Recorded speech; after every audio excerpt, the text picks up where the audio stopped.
Good afternoon. My name is Cheryl Hickey. I am the Administrator of Accreditation, and I want to welcome you to the Technical Assistance webinar on the 2016 Preconditions.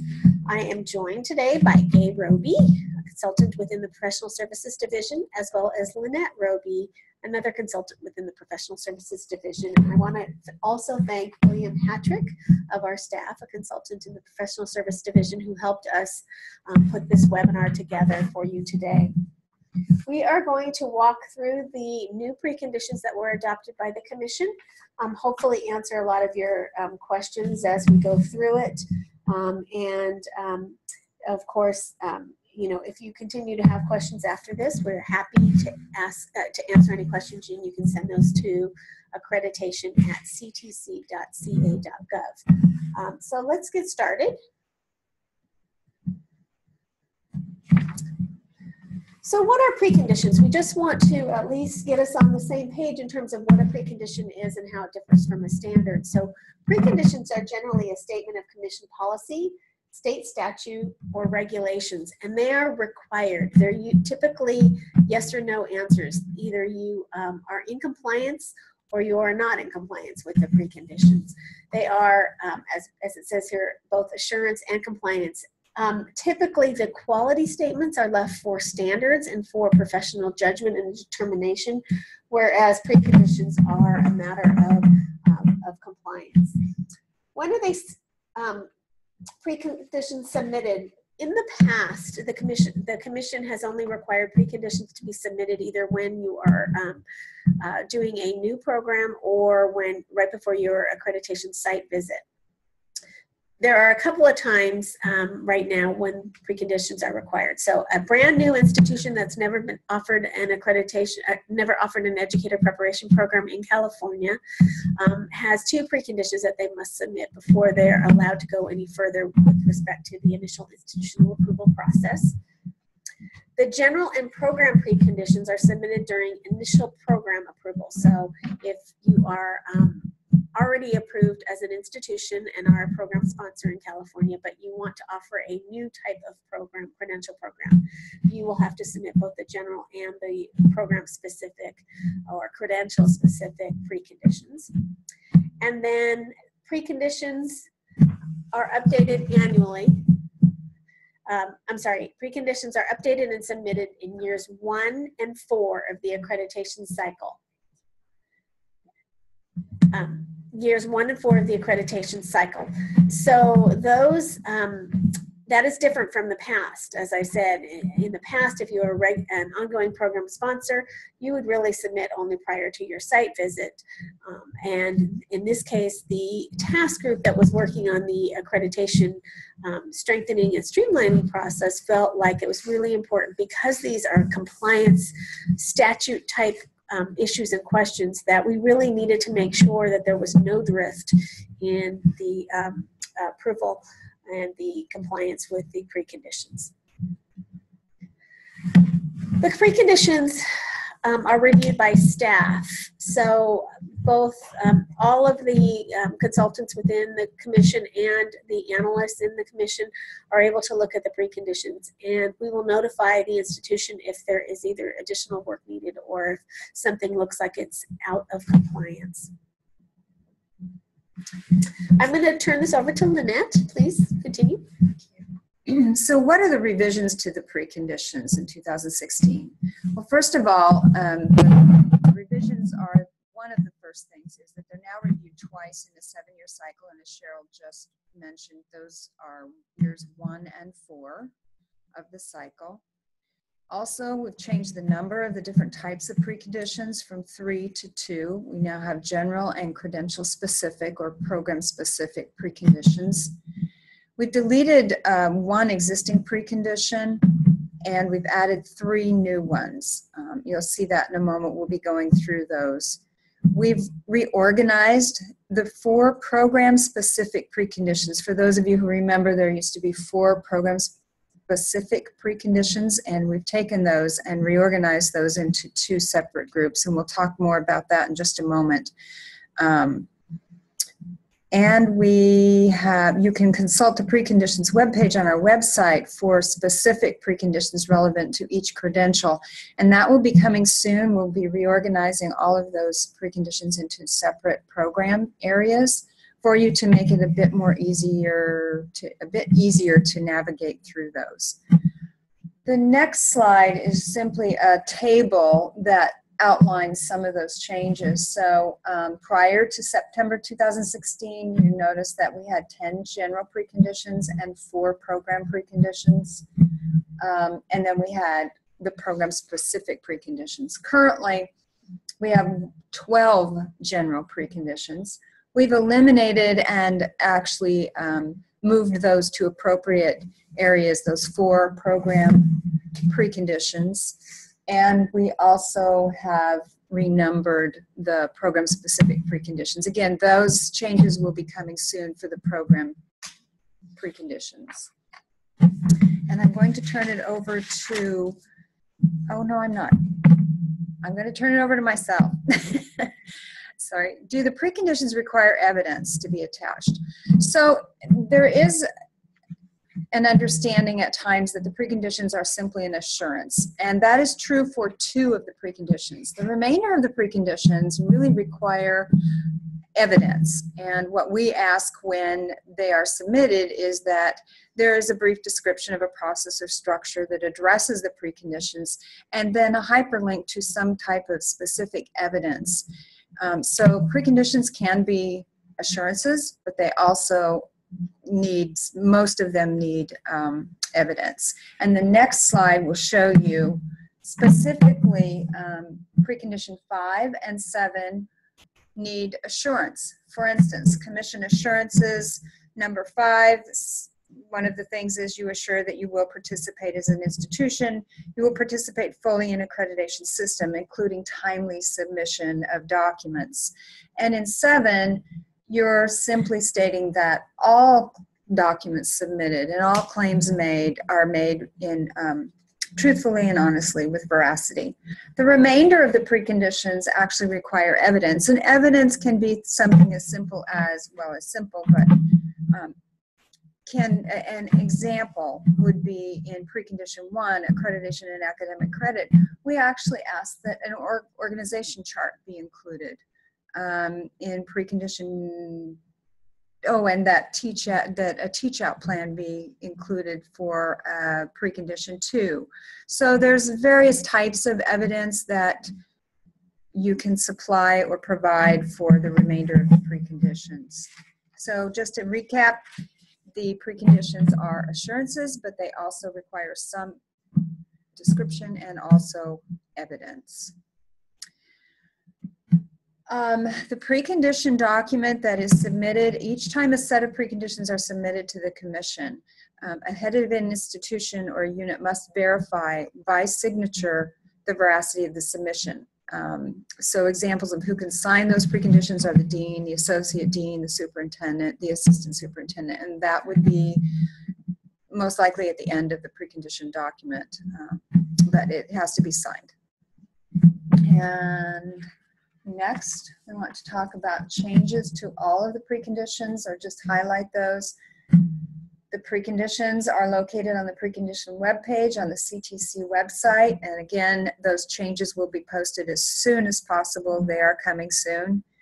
And the introductory statement, there's no longer a statement that the preconditions are for both initial and continuing institution. That section has been revised, and instructions are going to be changing and will be organized more specifically to speak to the different type of programs and the general preconditions. So it'll be outlining the changes as well as how to access the different preconditions for the different programs.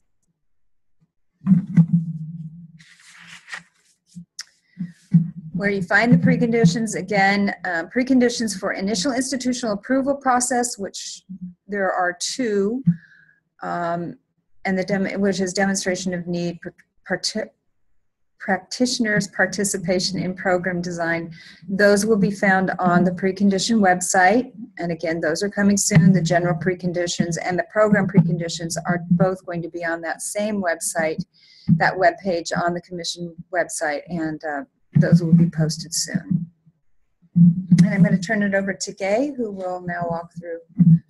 As we walk through each of them, you will note that the text that is in italics will identify any new language for you, except when it was referencing EdCode, which is also in italics.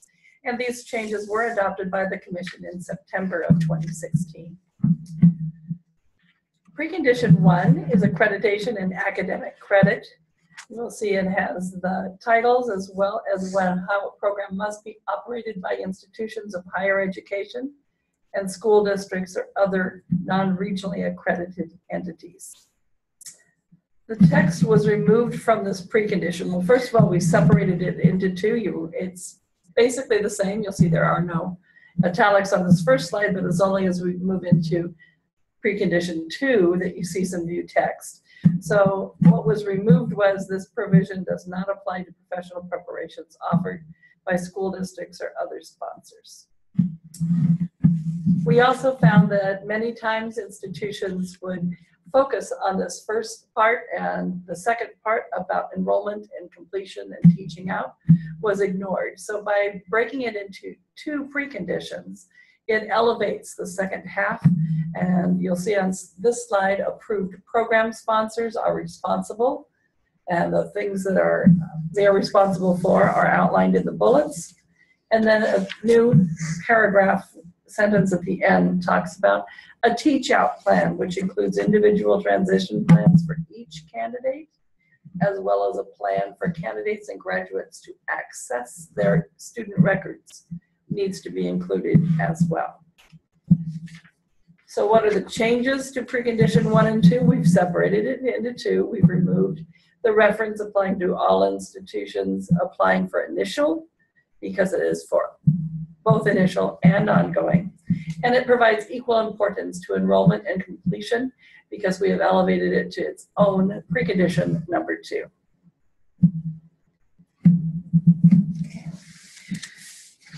Precondition number 3 is responsibility and authority. And I believe a moment ago I just said that evidence for precondition 1 would be the org chart. It's actually here that we ask that you identify the positions within the organizational structure that are responsible for ongoing oversight of all of the programs.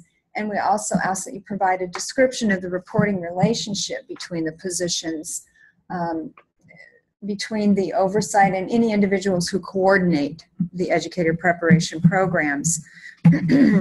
At this point, an org chart is helpful for the evidence, and that org chart should include not only the lines of authority, but any entities that you are partnering with, vendors, anything like that should be included. If there's a parent organization, those should come into play within the org chart. It might be one org chart, it might be several org charts that you submit.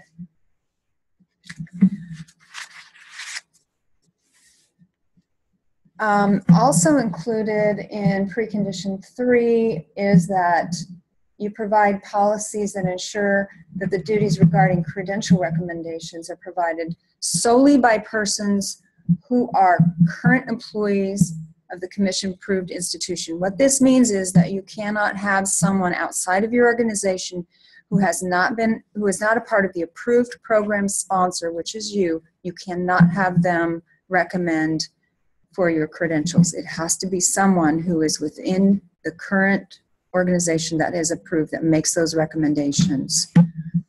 So the changes to precondition 3, first of all, there is an addition of the org chart that discloses the clear lines of authority. Again, partners, parent organizations, vendors, as well as the people within the organization who are working with the program. And we've also added the policy statement to ensure that all credential recommendations are completed by current employees of the institution. You will tell by the text on this slide that precondition 4 only had a title change to it. It has to do with lawful practice. To be granted continuing accreditation by the Committee on Accreditation, a program of professional preparation must be proposed and operated by an entity that makes all personnel decisions without unlawful discrimination. These decisions include decisions regarding the admission, retention, or graduation of students, and decisions regarding the employment, retention, or promotion of employee. So again, the changes are to the title, sort of going from the negative to the positive. It was previously entitled discrimination, and its focus is on lawful practice in all areas: admission, employees, and graduation. And the evidence required for this precondition are things that show in the handbooks or advising materials that lawful practices are being used by the institution. Precondition 5, this is one that I mentioned earlier. It's commission assurances. This is one of them, one of the preconditions where you provide assurances and you ensure that the institution will fulfill the standards of program quality and effectiveness. You also ensure that the institution will cooperate in the accreditation system. And this is the part that was added, including timely submission of documents that are required during the accreditation cycle and for accreditation. So basically the changes to precondition 5 was there were some language edits just simply for the sake of clarity, just a few words. But the major change was that we added a statement that there would be assurance that submissions will be on time during the accreditation process.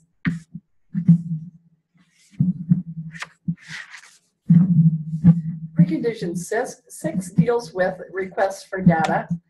The entity must identify a qualified officer responsible for reporting and responding to all requests from the Commission for data, including but not limited to enrollments, completers, exam results, performance assessments is added, and state and federal reporting within the time limits specified by the Commission. And an additional piece that was added, institutional contact information must be updated annually. So very quickly, the two additions were the inclusion of performance assessments in data that might be asked from an institution, and the responsibility ongoing for each program to maintain the contact information on the website is accurate and correct. Again, precondition 7 is one where you make an assurance to veracity in all claims and documentation submitted. There was very little change to this other than one sentence was removed. And the sentence in the past had stated that if there wasn't veracity in all statements, then the institution would no longer have an approval or be closed. That was removed simply because non-compliance with any preconditions can cause a closure of a program. So that was just clarity for future reference. So basically, that was the change. Precondition 8 is the grievance process. A very minor change. The approved program was added to the first sentence. That approved program sponsor must have a clearly delineated grievance process for candidates and applicants. The grievance process information must be accessible to all candidates and applicants, and the institution must be prepared to provide documentation that the candidate has been informed of that grievance process and the process has been followed. So the changes were to identify that the program sponsor is the responsible party in the grievance process, and evidence for this would be the documentation that shows the information is out there for candidates, applicants, and anyone who would be searching for data information. Precondition 9 is faculty and instructional personnel participation, and this one did not change other than to include that